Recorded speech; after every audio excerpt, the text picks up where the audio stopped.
Assalamualaikum warahmatullahi wabarakatuh. Jumpa lagi bersama saya Muhammad Lutfi Hamzah. Pada video kali ini kita akan membahas tentang pembuatan konten. Oke, bagi penggiat dunia digital sering terdengar ungkapan konten adalah kunci. Karena konten digital ini merupakan salah satu kunci keberhasilan dari suatu program digital. Oke, dalam perencanaan pembuatan konten, yang pertama itu kita harus melakukan namanya perencanaan editorial, kemudian pengumpulan data, kemudian nanti kita membahas juga tentang batasan konten masing-masing platform, kemudian keunggulan dari masing-masing platform, kemudian kita nanti melakukan produksi konten, kemudian juga konten yang kita produksi baik berupa tulisan, gambar, maupun video, tergantung platform yang kita gunakan. Oke, yang pertama kita masuk dulu di membuat perencanaan editorial. Oke, jadi sebelum membuat konten, ada baiknya tim media sosial dari suatu lembaga ataupun suatu perusahaan itu membuat perencanaan editorial terlebih dahulu. Membuat perencanaan editorial ini tidak hanya bertujuan untuk mempermudah proses pembuatan konten, tetapi juga untuk memperjelas kapan konten tersebut akan didistribusikan. Jadi secara garis besar, tujuan pembuatan rencana editorial di awal pelaksanaan program aktivasi dari suatu media sosial adalah, yang pertama itu adalah memberikan gambaran menyeluruh mengenai program media sosial yang akan dijalankan, kemudian menentukan jadwal pembuatan hingga pendistribusian konten media sosial, kemudian mempermudah pengawasan perkembangan kegiatan media sosial, dan terakhir adalah menunjukkan variasi jenis dan topik konten media sosial yang sudah sesuai dengan pesan utama dari yang akan kita buat. Saat ini sudah banyak sekali tools ya yang bisa digunakan untuk membuat perencanaan editorial, mulai dari yang paling sederhana seperti penggunaan Excel, ya kan ada spreadsheet, kemudian yang online-nya itu adalah Google Spreadsheet, kemudian aplikasi-aplikasi kalender digital seperti Google Calendar yang mana bisa kita nanti untuk menyusun jadwal yang memudahkan kita nanti berkolaborasi dengan tim media sosial lainnya. Oke, kemudian isi dan bentuk perencanaan editorial masing-masing organisasi ataupun perusahaan ataupun lembaga dapat berbeda-beda sesuai dengan kebutuhan masing-masing perusahaan tersebut. Namun ada beberapa hal-hal dasar yang harus diperhatikan. Yang pertama itu adalah tanggal pembuatan dan distribusi konten, kemudian topik dan judul konten, kemudian platform yang akan digunakan, selanjutnya kategori atau jenis konten, baik itu berupa artikel, berupa gambar, berupa video, dan lain-lainnya, kemudian penanggung jawabnya itu siapa, kemudian status konten yang akan diperbaharui hingga konten yang tersebut didistribusikan. Oke, ini adalah contoh ya penggunaan Excel, spreadsheet, yaitu tentang bagaimana kita membuat kalender editorial di suatu lembaga pemerintahan pada bulan Januari 2019. Jadi di sini terlihat apa-apa saja yang akan kita kembangkan dari media sosial tersebut. Ada berupa Twitter, ada berupa gambar, ada berupa meme, ada berupa teks. Oke, kalau yang ini adalah contoh detail konten lembaga pemerintahan pada Januari 2019. Ini lebih detail daripada yang Excel sebelumnya, yang mana di sini per tanggalnya disebutkan tanggal berapa, kemudian tipe platform atau kanalnya itu apa, berupa tulisan, gambar, video, atau meme, atau infografis, ataupun slideshow, kemudian judulnya apa, kemudian di sini PIC-nya siapa, di sini apa lebih jelas lagi daripada Excel yang sebelumnya. Jadi di sini juga kita membuat seperti timetable ya. Selanjutnya lagi adalah pengumpulan data. Oke, setelah perencanaan editorial kita sepakati, tim pembuat konten pun harus bergegas untuk menyulap topik atau judul konten yang tercantum pada perencanaan editorial tadi agar dapat disebarkan pada kanal-kanal atau platform-platform media sosial. Oke, kemudian selain untuk menghasilkan konten yang berkualitas, keuntungan pembuatan konten yang berdasarkan data yang baik itu adalah, yang pertama itu adalah membantu pengambilan keputusan yang berkaitan dengan pembuatan konten, seperti dalam penentuan jenis konten, jumlah konten, hingga penentuan kanal atau platform yang akan digunakan. Kemudian juga data itu juga dapat mempercepat proses pembuatan konten, karena kalau kita udah ada data, tinggal kita meraciknya lagi. Kemudian mengurangi resiko kesalahan pembuatan konten yang mungkin dapat merusak pesan utama yang sedang disampaikan oleh lembaga yang bersangkutan. Oke, jadi berkaitan dengan data, yang pertama itu adalah kita mengidentifikasi data. Di era digital sekarang ini ada banyak data dan sulit diidentifikasi kebenarannya. Banyak data-data yang hoax ya. Saat ini kita mengenalnya dengan big data, yang itu data yang berukuran besar. Oke, pada identifikasi data ini terdapat dua jenis data yang bisa dipakai dalam penulisan konten. Yang pertama itu adalah data primer. Data primer ini adalah data yang diperoleh secara langsung dari tangan pertama, yaitu data utama ya. Contoh data primer ini adalah data yang diperoleh dari responden melalui kuesioner, FGD, panel, ataupun juga dari hasil wawancara dengan narasumber. Sedangkan data sekunder adalah data yang diperoleh dari sumber yang sudah ada. Contohnya data sekunder ini adalah catatan-catatan ataupun dokumentasi dan sumber tertulis lainnya yang dapat dipakai untuk membuat sebuah konten. Kita bisa menggunakan berita-berita di media cetak ataupun media elektronik untuk mendukung konten yang dibuat. Berita-berita itu bisa dikutip sebagai data pendukung, tetapi kita harus memperhatikan kebenarannya karena saat ini banyak berita-berita yang tidak bisa kita pastikan kebenarannya, yaitu banyak berita hoax. Makanya kita harus bijak dalam bermedia sosial dan mengambil data. Selain berdasarkan sumber dan jenisnya, data yang digunakan dalam pembuatan konten pada media sosial suatu lembaga harus berkualitas baik. Jadi satu set data berkualitas baik jika memiliki sifat-sifat berikut ini. Yang pertama itu adalah akurat. Ya, akurat itu maksudnya apakah data tersebut adalah data yang tepat untuk digunakan dalam pembuatan konten. Kemudian tepat waktu, apakah data tersebut data terkini atau apakah masa pengambilan data itu masih relevan dengan topik yang kita bahas saat ini. Kemudian relevan, apakah data tersebut berkaitan dengan topik yang ingin dibahas, yaitu relevan atau tidak. Kemudian bagaimana kaitan data tersebut dengan topik yang akan dibahas. Selanjutnya lagi adalah sifatnya adalah lengkap, yaitu bagaimana kelengkapan data tersebut. Apakah data yang diperoleh merupakan secara keseluruhan data? Jika data tersebut diambil sebagian, apakah data tersebut masih berlaku? Kemudian bersifat faktual, yaitu bagaimana kebenaran data tersebut. Kemudian bersifat soheh atau valid, yaitu apakah metode pengambilan data dilakukan dengan sebagaimana mestinya. Dan yang terakhir adalah sifatnya harus kredibel, yaitu apakah sumber data dapat dipercaya. Oke, di sini kita lihat tentang inventarisasi suatu data. Jadi inventarisasi suatu data itu adalah proses dokumentasi data dengan metode tertentu sehingga aset data mudah dicari ketika hendak digunakan kembali. Salah satu tujuannya adalah untuk menjaga kesinambungan proses kerja. Jadi agar data-data kita tidak tercecer, maka kita bisa melakukannya dengan cara penyimpanan secara offline maupun secara online.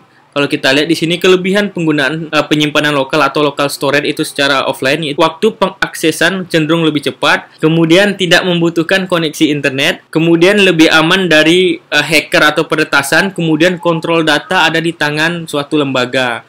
Kemudian kekurangannya itu tergantung dari kondisi hardware-nya atau hard disk-nya, apakah bisa diakses kapan saja, kemudian rentan akan virus, kemudian kurang praktis. Kalau kita menggunakan ini ya, cloud storage yaitu secara online, itu dapat diakses kapanpun, dimanapun, dan oleh siapapun yang mempunyai akses. Kemudian efisiensi biaya karena tidak perlu kita membeli hardware seperti hard disk eksternal. Kemudian penambahan kapasitas dan migrasi data itu lebih mudah. Kekurangannya yang pertama itu pastinya tentu kita harus mempunyai koneksi internet yang bagus. Kemudian kontrol data itu tidak ada atau tidak sepenuhnya pada lembaga. Kemudian rentan akan peretasan atau hacker. Kemudian perlu manajemen akses data yang lebih baik. Contohnya di sini kalau penggunaan penyimpanan lokal atau local storage adalah penggunaan hard disk, USB flash disk, kemudian internal server.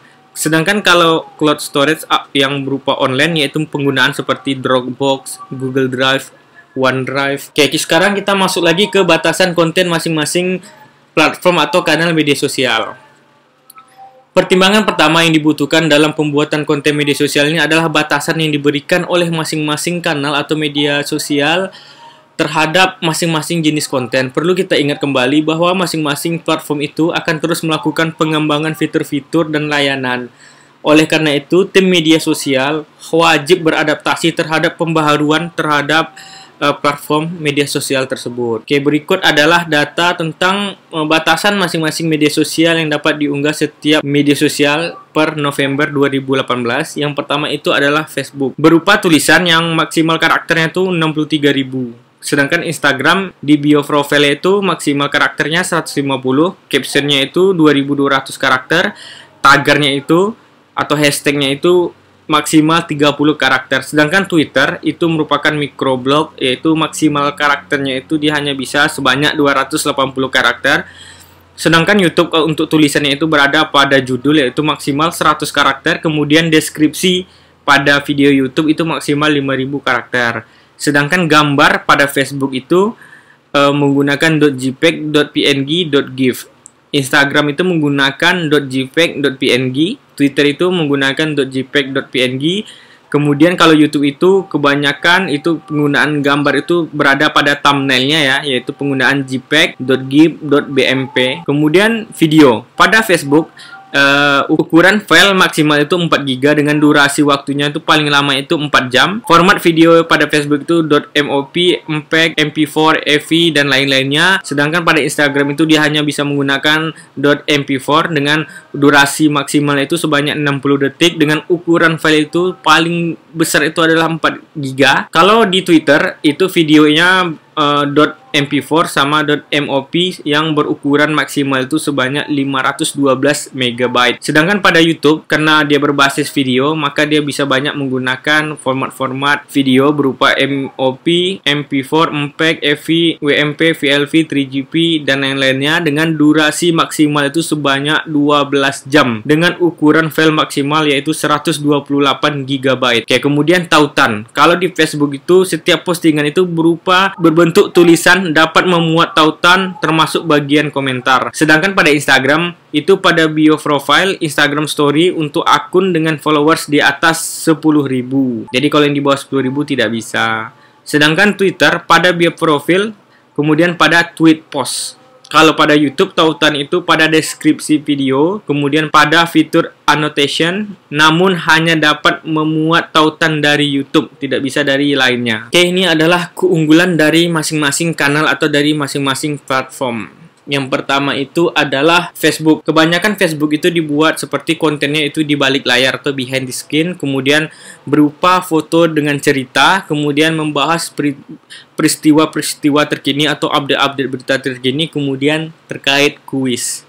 Sedangkan Instagram itu banyak digunakan sebagai kutipan inspirasi, kemudian pemandangan, kemudian makanan, kemudian foto sejarah. Kalau Twitter itu banyak membuat tentang kutipan inspirasi, cool tweet, kemudian berita terkini, lawakan, kemudian gerakan perubahan, kemudian kuis dan tips. Sedangkan YouTube ini banyak kontennya itu berisi tentang ulasan-ulasan atau review, kemudian kompilasi dan daftar peringkat suatu film ataupun suatu musik, dan juga tentang cara mengerjakan sesuatu atau tutorial-tutorial. Dan sekarang YouTube ini lebih banyak digunakan sebagai vlogger-vlogger, yaitu berisi video-video terkait keseharian dari seorang public figure. Oke, sekarang kita masuk lagi ke produksi konten. Di sini akan kita membahas tentang konten tulisan atau content writing dan copywriting. Meskipun masing-masing media sosial itu mendukung berbagai macam jenis media yang dapat diunggah oleh penggunanya, semua postingan media sosial sebaiknya berawal dari bentuk tulisan. Maka setelah jenis media postingan ditentukan, langkah selanjutnya adalah content writing dan copywriting. Sebenarnya copywriting dan content writing ini itu tidak terlalu berbeda. Perbedaannya hanya pada tujuan akhir penulisannya. Contohnya di sini dalam content writing, tugas utama seorang content writer adalah memberikan informasi kepada pembaca. Jadi artikel yang ditulis harus mampu memberikan informasi yang dibutuhkan oleh pembaca. Sedangkan copywriting, seorang copywriter dituntut untuk dapat membius para pembaca melalui tulisan sehingga melakukan tindakan yang diharapkan muncul setelah melihat konten tersebut. Ada banyak metode yang dapat dilakukan dalam penulisan suatu konten.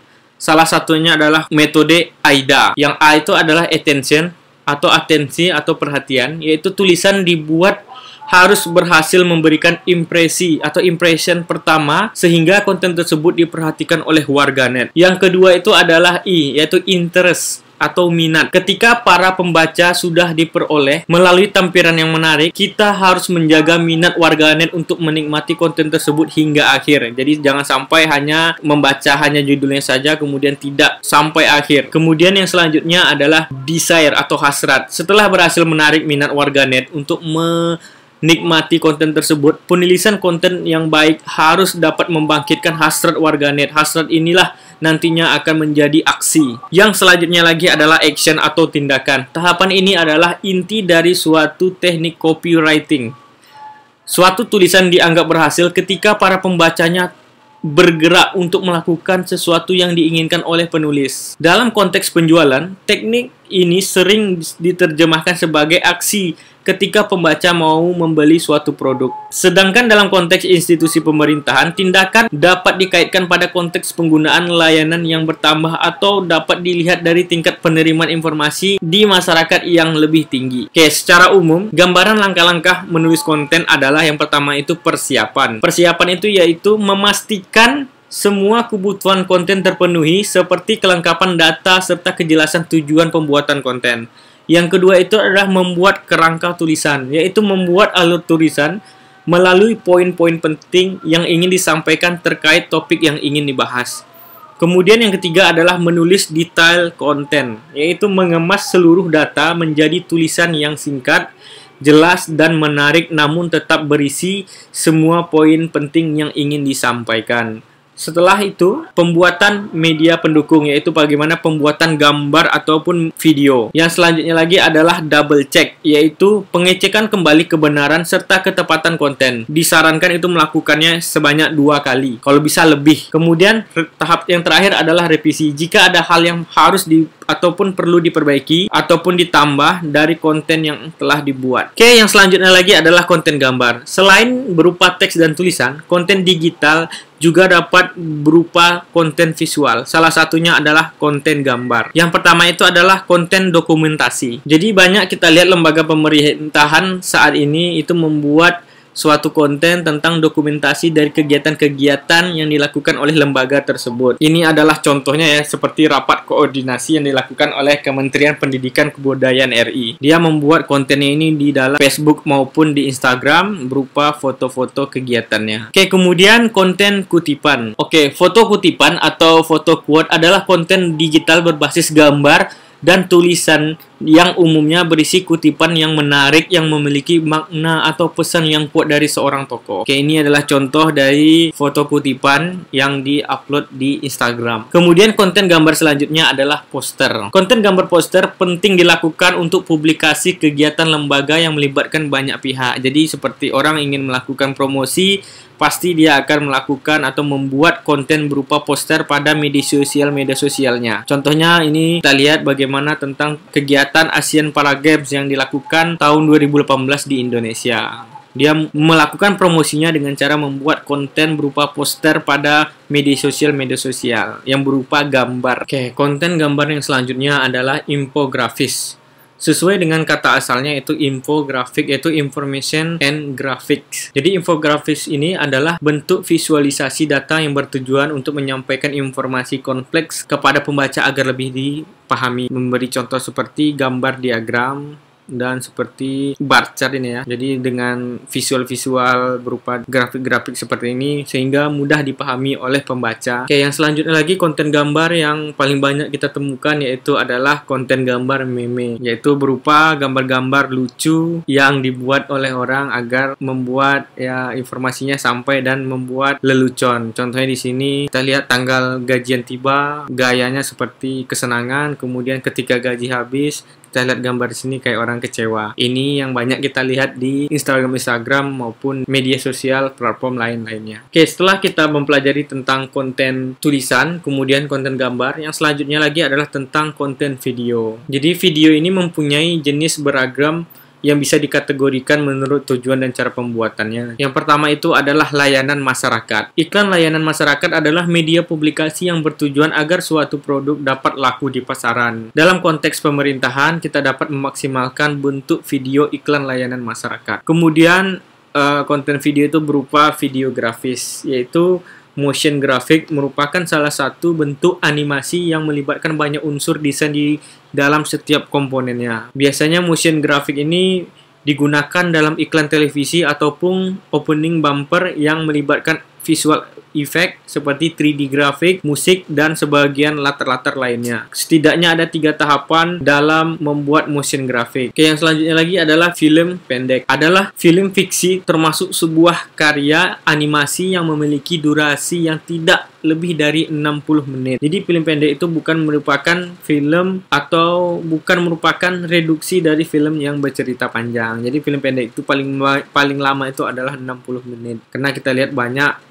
yang menyebutnya film pendek ini seperti film dokumenter dan film lain-lainnya. Oke, yang selanjutnya lagi adalah video slideshow. Video slideshow ini adalah salah satu bentuk presentasi grafis yang paling sederhana. Seperti yang saya buat sekarang ini adalah video slideshow yang memiliki persamaan dengan presentasi biasa. Perbedaan utamanya adalah otomasi pergantian slide dan juga optimalisasi suara sehingga tidak memerlukan penyajian untuk menjelaskan gambar yang ditampilkan karena sudah digantikan oleh audio dan teks yang tercantum di dalamnya. Jadi yang saya buat sekarang ini adalah video slideshow. Kemudian adalah video reportase. Video reportase ini adalah kegiatan jurnalistik dalam meliput langsung peristiwa atau kejadian di lapangan. Biasanya wartawan itu mendatangi langsung tempat kejadian atau TKP, tempat kejadian perkara, lalu mengumpulkan fakta dan data seputar peristiwa tersebut. Video ini merupakan bentuk investigasi dari yang dikemas dalam bentuk video. Oke, langkah pembuatan konten video yaitu iklan dan film pendek. Dalam membuat konten video, banyak sekali jenis konten baik dari segi tema maupun jenis, namun pada dasarnya konten video mempunyai produksi yang sama. Berikut adalah komponen-komponen yang harus disiapkan ya, seperti praproduksi, produksi, pasca produksi, seperti kita membuat film atau produksi iklan pada televisi pada umumnya. Oke, sedangkan iklan layanan masyarakat